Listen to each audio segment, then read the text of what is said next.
سبسکرایب کړئ پښتون ټیک ورسره د بیل دا بټن هم وایي چې ټول نه اول زموږ نوټیفیکیشن تاسو ته السلام علیکم مرګرو. دا ویډیو د ویډیو ایډیټینګ د پاره دا د کمی ریکوست چې الطاف حسین بای کړی وو. راځئ چې ویډیو سٹارټ کو. په موبایل کې به ګوګل کروم اوپن کړئ او سرچ وکړئ کاین ماسټر موډ اے پی کې چې تاسو ډاونلوډ کړئ. کاین ماسټر د واټر مارک نه بغیر لینک ډسکرپشن کې پروت دی. بیا به په ریډکس ویب سایټ اوپن کړئ او په گو ټو ډاونلوډ پیج به کلیک کړئ. څنګه چې تاسو په سکرین ښکاري چې په دې کې 4 ټایپ دي، یو انلاک دی، بل اوریجنل دی او بل موډ دی. تاسو به په موډ ډاونلوډ کړئ. ما آلریډي ډاونلوډ کړی دی چې ویډیو اوږده نشي. بیا به کاین ماسټر اوپن کړئ.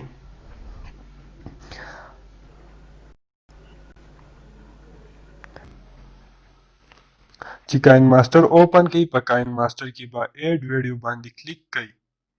بیا به 1:1 باندې کلیک کړئ. بیا به په میډیا کلیک کړئ او چې په څه باندې لیکل غواړئ هغه به په کاین ماسټر کې ایډ کړئ او ټیک مارک په کلیک کړئ. اوس به تاسو لیر آپشن اوپن کړئ. څنګه چې تاسو ته ښکاري په ټیکس باندې به کلیک کړئ. اوس چې تاسو څنګه لیکل غواړئ نو هغه لیکلی شئ. په دې کې بیا ان انیمیشن، آوټ انیمیشن او اوورآل انیمیشن دي. د انیمیشن مطلب دا دی چې تاسو ټیکس له څه قسم موشن ورکوئ. بل آوټ لاین دی چې کلیک کړئ او انیبل به یې کړئ چې څنګه تاسو ته ښه لګي هغه به ورکړئ.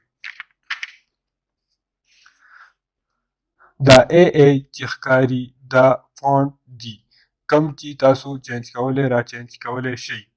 دا کم سیزر چې تاسو ته ښکاري نو دا تاسو لپاره کټینګ کوي چې تاسو څه قسم کټ کول غواړئ.